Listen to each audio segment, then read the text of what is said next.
是赵少康，欢迎你来到 TVBS 赵少康战情室。在我们现场特别来宾高嘉瑜委员、陈世轩议员、尹乃菁小姐、柯震委员、叶元之委员、陈伟杰议员。好，川普又改口了哦，他一改口，昨天美股就大涨哦，变来变去哈，这人真的是哈。那是他为什么是对态度放软了吗？昨天两件事情了哈，让美股大涨。一个他说鲍尔我没有 fire 他，我没有要这个把他干掉哈。另外呢，对中国来讲，145%的关税实在太高了，中间一度传出来又加100%，变245呢。哦，后来当然白宫有澄清了，说啊那少部分呢，并不是啊全面的呢。但是就算145%，可能也太高了。他说哦，我对中国大陆非常好，将来关税呢会大幅下降，但不会是0。来谈啊，来谈啊！哦，那这是一个啊、哦。那么另外，美国财政部长哦说，跟中国脱钩不是美国的目标。如果要全面协议，我们跟他达成协议要2到3年，那川普都要下台了哦。所以呢，几个月内可能会降温。美中关税对抗不可持续哦。我英文好像用的是 unsustainable 哦，不可持续的啊、哦。那另外呢，这个美国说了，我们是借着关税清除非关税障碍了。什么叫非关税障碍呢？就是有很多是用关税的，比如日本，对不对？啊，我汽车关税多少钱？啊，那另外呢，川普说日本搞一个叫做保龄球试验。啊，前两天我们不在这边谈保龄球试验，是拿保龄球砸那个引擎盖，但奇怪啊，日本车这本金比较薄啊，美国车那个比较厚啊，那砸那个引擎盖，那什么意思呢？哦，终于懂了，日本昨天出来解释了，说不是保龄球，是球。他们一个球来试验，铁球啊什么球来试验，那这个球呢打到引擎盖，因为日本车比较软，所以打下去的话，日本的引擎可能就会凹，所以这样日本车如果撞到老人跟小孩呢，危险比较小。美国车太硬了，那个球打下去呢不凹，所以美国车撞到老人跟小孩呢，这个风险比较高，所以不能通过。所以日本是搞这手啊，哦，那日本也说。我的街道都很小啊，你美国人应该知道啊，你车搞那么大，怎么进到我日本的街道里面呢？我们去过东京都知道，那个车子非常小，非常小，那个车道啊，好吧，这叫做非关税障碍了哈。那另外呢，习近平啊，最近不是去越南、马来西亚、柬埔寨吗？去了以后呢，越南、柬埔寨就也下令要检查一下哈，大陆有没有洗产地，因为老美现在说要抓这个洗产地啊，哦，说呢我们不能当这个洗产地的地方哦。那另外呢，这个柬埔寨说呢，这个要修法了哦，刚刚讲要修法了哦，为什么呢？怕川普的对等关税啊，就不能让大陆来转运了啊。那北京说现在已经改变它的国际战略了，转为重视周边哦。我们这几天都在这边讲哦，我说中国古时候叫做远交近攻，现在呢，对大陆来讲应该是远攻近交。你旁边这些国家，你跟他们通通作对有什么意思呢？这边一个边境跟印度打，那边一个什么岛跟菲律宾搞，然后跟这个越南、辽国什么都有一些摩擦。你旁边要睦邻嘛？那美国现在就要把旁边给你抓起来以后围殴你嘛？拜登就这个政策啊，川普只是要打这个单挑而已啊，所以你应该好好的睦邻。所以我才讲哦，应该是那个远攻近交。后来我又改了，我说应该远不攻近交。你远不打，你攻你要干什么呢？你打美国吗？也不可能嘛，对不对？所以呢，但是不管怎么样，重点是你附近的国家，包括台湾也是啊。台湾跟你那么近，贸易关系那么密切，每次飞机来绕一下，每次船来绕一下，你什么意思嘛？有什么意思对你来讲嘛？好吧，所以他现在说要转为重视周边，变聪明了。所以大陆呢，还有一些人还是蛮有智慧的了哈。那另外呢，川普也去骂鲍尔，哦，前天嘛，说鲍尔呢这种是 loser 哦，是一个这个卤蛇，结果呢随时可以 fire 他，股价就跌了啊，股票就跌了，那又转弯了。我没有要炒鲍尔，我只是要他赶快降利息嘛。媒体乱讲的，我哪有讲？他都怪到媒体，他明明讲了，他说他没讲哦。那所以呢，昨天道琼涨了快1000点了，我们看一下。Doing really well. I see the stock market was up nicely. 川普很开心，因为这礼拜第2个交易日，美股全面大涨，3大指数通通收红，道琼还涨了1016点。一大原因是美国对中国大陆态度似乎有放软的迹象。The U.S. Treasury Secretary Scott Bessent said at a private event that China tensions will de-escalate soon. 美国财长贝森特还说，和北京之间的僵局无法持续，眼看股市应声反弹。川普也趁着政委会主席就任仪式上，不断向大陆示好。 145% is very high, and it won't be that high. It's not going to be that high. 不只对中国大陆，川普对自家联准会主席鲍尔的态度也是急转弯。No, I have no intention of firing him. I would like to see him be a little more active in terms of his idea to lower interest rates. This is a perfect time to lower interest rates. 只是从川普宣布对等关税到现在满20天，道琼工业指数已经累积重挫7.2%。华尔街日报头条更称，这是道琼1932年以来最糟糕的4月。金融时报编辑更批评，川普反反复复的态度根本是多年来最自作自受的经济政策。来，各位。觉得是这个川普他的这一场贸易战啊，真是把全世界的经贸秩序全部打得一团乱。那大家也都知道会看这个美中彼此之间的竞合的一个关系。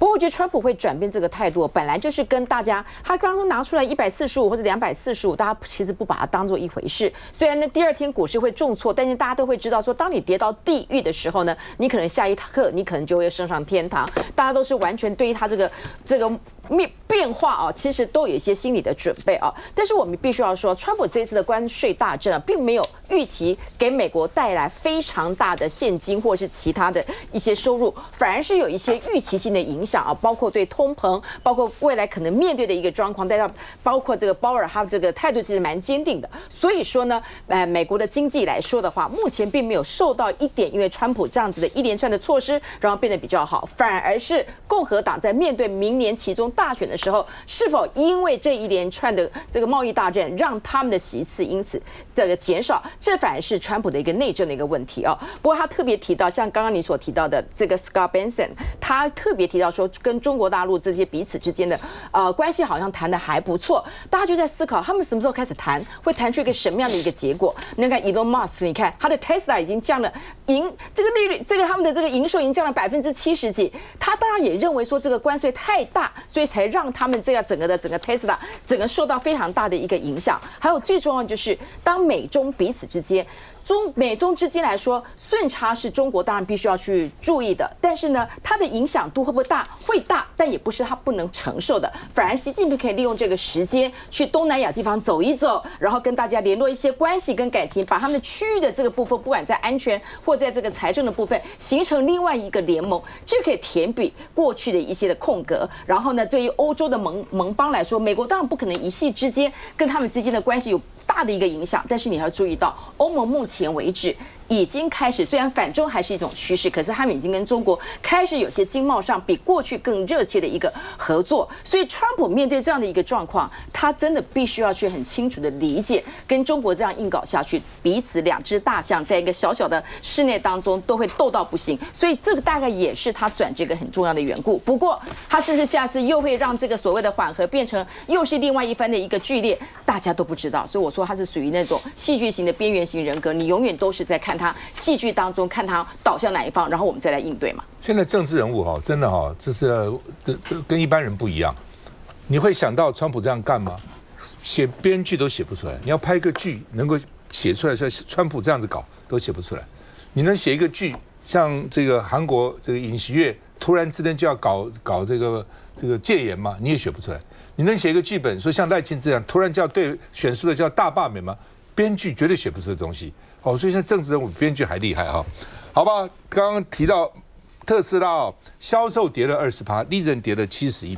为什么呢？因为它销售一定是到了一个水准它就赚嘛，这个水准它就跌嘛。到了那个所谓平衡点 break even point 的时候呢，在上面就是赚的。它这个该赚的都赔掉了，都没有赚，因为老美现在恨他，对不对？民主党恨他，现在被政府 fire 掉人也恨他，欧洲人也恨他，中国人搞不好也恨他。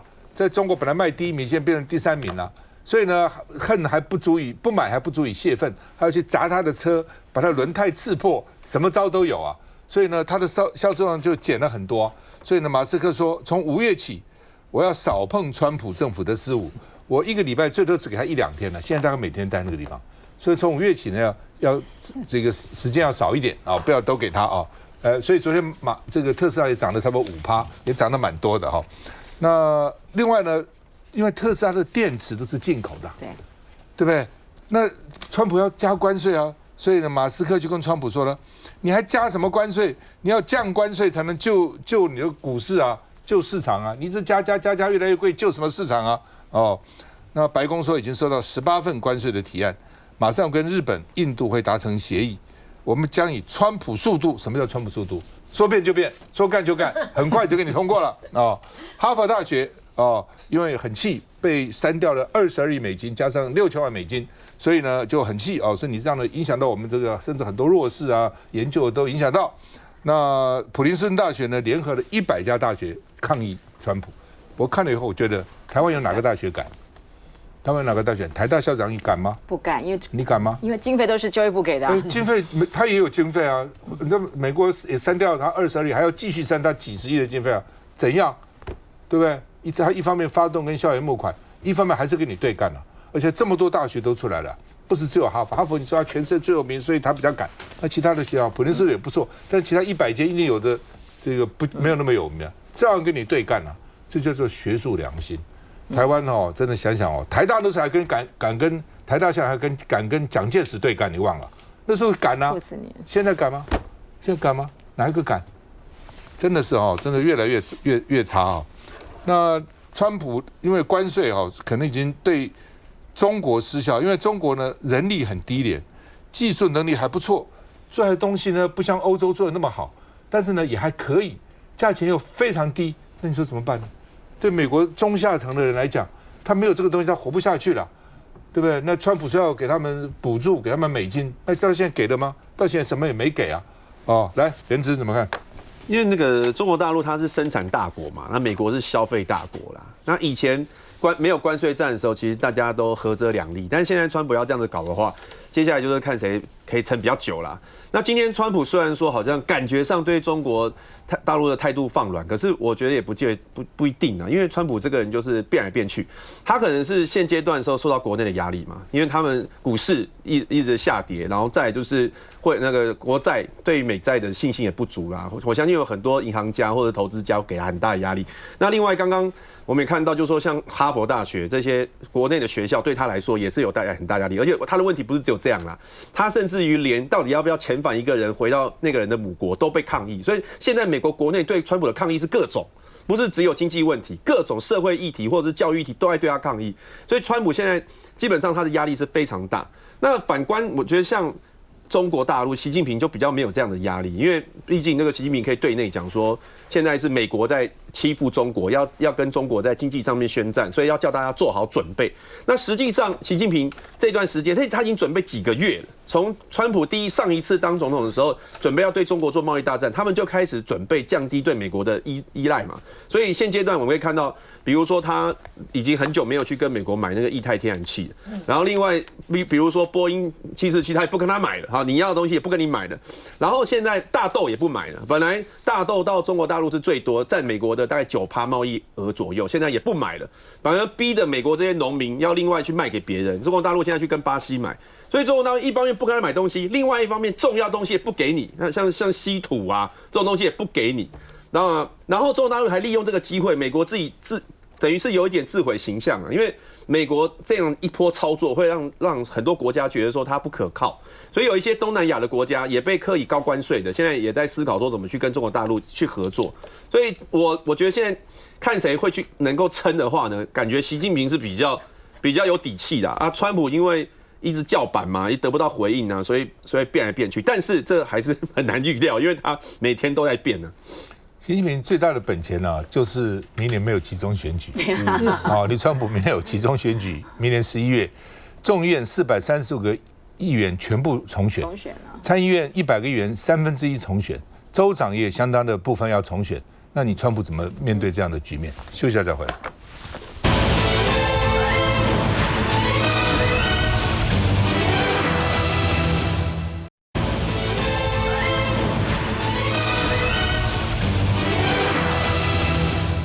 好，台积电的董事长啊，跟川普在白宫还举行了记者会啊，说要投资1000多亿美金，加上原来的1650亿，川普又给他加码，说2000亿、3000亿啊。那照理讲，按照我们国家的法律啊，整个程序呢，你要对外投资要经过投审会的审核，好，有没有影响到我们国内的这个产业啊跟经济哈？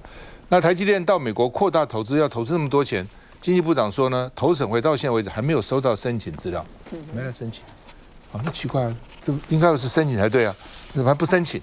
哦，那张启凯委员是建议说呢，台积电应该当谈判筹码嘛，你怎么开始都给人家的拱手让呢？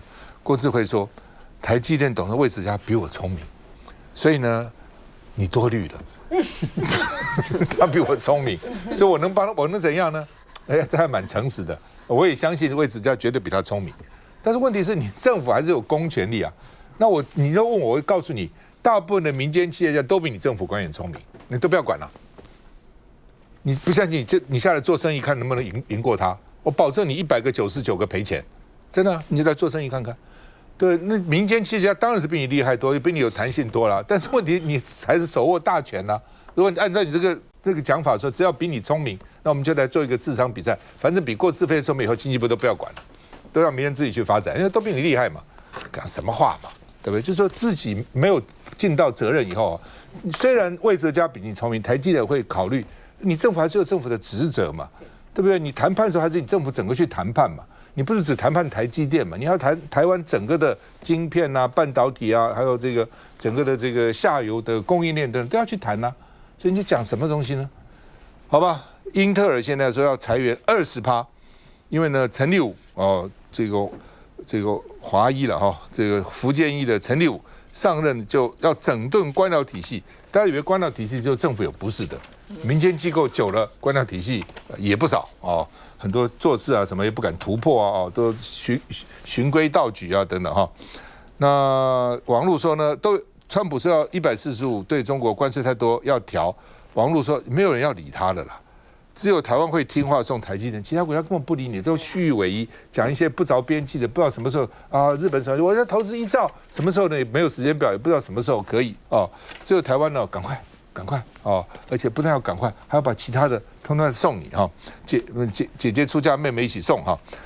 这个卓荣泰说呢，台湾现在是在最优先谈判行列，已经备妥方案对美国交涉，那也不知道什么东西了哈。那另外呢，这个赖清德又讲了哦，核电我并没有排斥啊，未来有新的技术我也可以考虑哦。3个原则叫做安全、废料的处理、社会的共识。讲了半天都讲废话，都讲废话。好，那么另外呢，我们要参加阿拉斯加的天然气开采，哦，那这个梁启源呢，他是专家了哈，他就说很危险了。为什么因为呢，民主党一向是反对在阿拉斯加开采天然气的，万一4年以后是民主党当选了怎么办呢？或是8年后民主党当选，你民主党不可能永远不当选啊。美国这政党轮替很正常，但是民主党说我不要开采了，那这怎么办呢？怎么到底是继续开还是不继续开呢？而且呢，我们现在买这个天然气澳洲最贵哦，那美国最便宜，但是我们对澳洲买的最多，这中间很奇怪，为什么？它品质比较好吗？还是要怎样？为什么不跟美国多买一点天然气呢？你看我我去开发7年后才能够生产，7年后还不见得能生产呢，对不对？那变数非常多了哈。我们看一下，你之前就是因为之前先主动去了之后。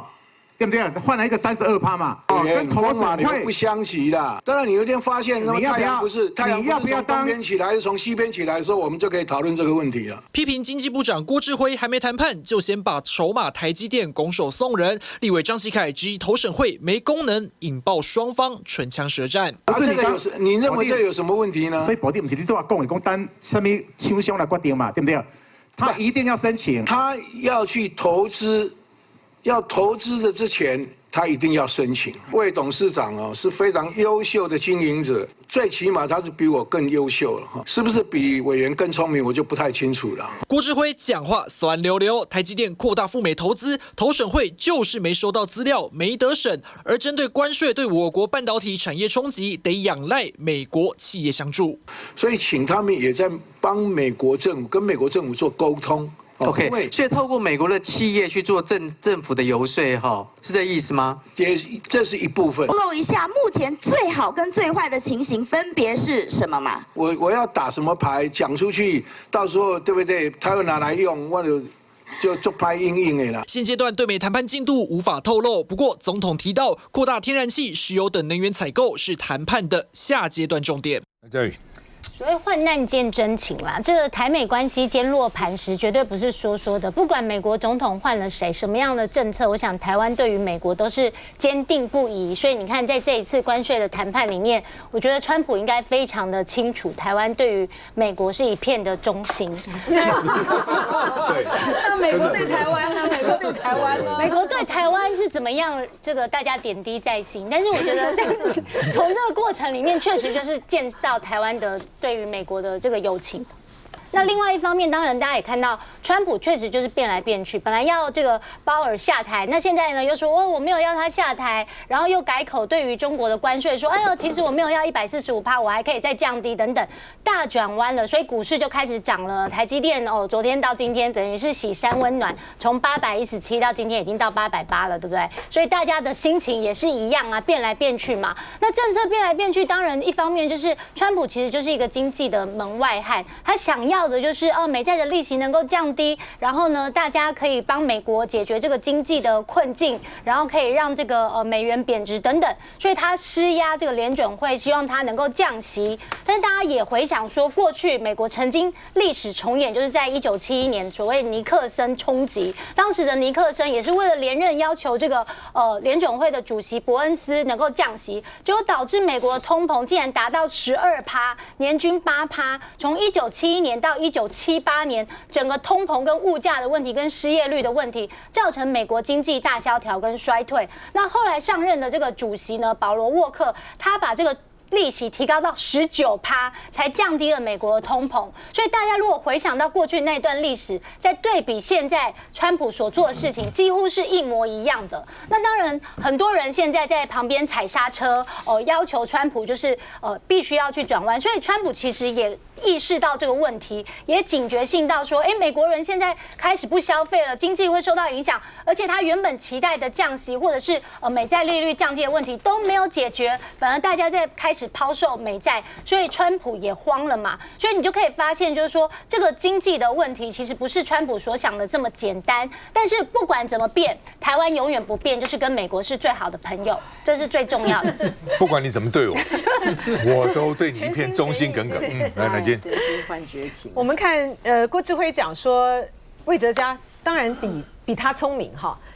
我觉得这经济部长呢，在这个时候，他似乎完全忘记了，就是他作为一个经济部长的角色，你作为经济部长的角色是要捍卫全台湾的经济利益啊。魏哲家是比你聪明啊，这个我们大家都知道啊，这也不用你说。好，然后呢，但是魏哲家无论如何，他的第一的考量的是什么？是台积电的利益啊，是股东的利益啊。他不会把整个台湾的利益放在他的天平上面的比重最高的来看嘛，不是这样子嘛，而是说我这个政府呢，你有没有办法在盘点我所有的筹码的这个时候呢，以这个台积电对于美国来讲不可或缺的一个半导体的一个王牌，你能够拿在这个手上呢，来作为跟美国谈判的筹码。所以说我们这个政府呢，就是莫名其妙，而且愚蠢到了极点。不但是愚蠢呢，还讲得这样子振振有词，这是把肉麻当有趣啊！你到昨天吧，卓荣泰还在讲说我们要来可以考虑多买美国的美债，你是瞎了吗？你是到目前为止还看不清这种形势吗？就是面对像刚才我们的心理学的博士啊，这智恩呢，他就讲说，川普这叫什么？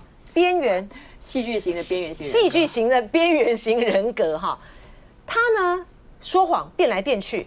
然后又自恋，然后呢，把这个说谎呢当有趣，然后他完全都不觉得说他自己有任何的说谎的问题，他的那种自恋、自卑、自大的情绪呢，无比的这个膨胀。面对这样子的一个还是美国总统的时候，你该怎么办？其实就是要做好你的精神要够强大，而且你要做好所有的一切的准备。中国就是如此。日本也是如此，哈，因为呢，川普的1.0的时候，好在呢是有这个川普1.0啦。川普1.0的时候呢，大家呢对于他这样子哇打地图炮啊，到处去这个征关税的时候，都还有点抓不住方向哈，以为说，哎呀，我是不是讨好他？哎，我多采购，我多什么的话呢，你可能就会收手。哎，结果发现他不是哦。可是还好，他无论如何只做了4年，而且后面呢，很关键的这个任期里面还碰到这个疫情，所以使得他下台了。但是在这个4年的中间，拜登的4年的中间的时候，其实其他国家都做好了准备，特别是中国大陆哈。所以说，面对着川普的现在的接连出招的时候呢，你看。像刚才我们提到这个哈佛，他们现在要走这个法律诉讼嘛，不止如此哦，因为呢，川普他们不是扬言说我要取消你哈佛的免税地位吗？耶鲁大学也很紧张啊，你如果哪一天也是这样对我的话，那我的所有的这些的资产投资组合呢，我就可能要面对到清算啊，所以他们就在抛售他们的这个私募基金上面，或者是要做一个整理，然后再加上。中国呢，现在也要求中国的那个主权基金要去转移他们在美国私募基金的这个资产，所以搞得这个美国他们很紧张啊，怕会引起这个次贷风暴。就你来一招，我就有事前想好的什么样的一招来应对。然后刚才讲到那个原产地的什么洗产地的那件事情啊，说习近平呢到东南亚白忙一场，错，不是的，这个习近平呢。他们怎么会没有想到，美国来这招呢？有嘛？所以说，习近平呢，他不管是到了越南或是柬埔寨的时候，你看他在越南呢，他们就是有签了一个强化供应链和铁路建设。好的一个备忘录，那其中呢，就是由这个越南的商工总会呢，要负责来签发原产地的这个证明哈，所以他当然也要应对他这一招，然后想出就是对于越南有利。也能够洗清中国这种擦边球的贸易行为所带来的污名嘛，哈。那所以呢，你会发现呢，越南今天呢很特别，这个越南的这个总理呢，今天呢就发出了一个声音，就在讲说，已经明确指示谈判团队为越南和美国的关税谈判做好充分准备。同时避免对其他地区造成影响，他的态度就变了，等于是中国给了他底气，哈，然后他就不像这个越南的总书记这个苏林在第一时间的时候，不是美国要跟他磕46关税，他就说000这样跪地求饶，完全不是如此。可是台湾呢，到目前为止依然呢是跪在地上，爬不起来。好吧，我们对美国好也是，反正如果我们对他好，他也对我们好，就没话讲嘛。会不会变成我本将心向明月啊，奈何明月照沟渠啊，要小心这个。川普这个人六亲不认的啊。那另外呢，就是台积电去对台湾到底好不好？如果按照前经济部长尹启明最近写的文章，大家有没有仔细看？他说台积电早就预谋要去美国了，他是在用这样的语气早就预谋想去，只是怕台湾不同意啊，他也怕，所以刚好趁这个机会就跑去跟川普开个记者会，到底是不是这样？换句话说，台积电的利益是不是台湾的利益？要搞个清楚。休息一下再回来。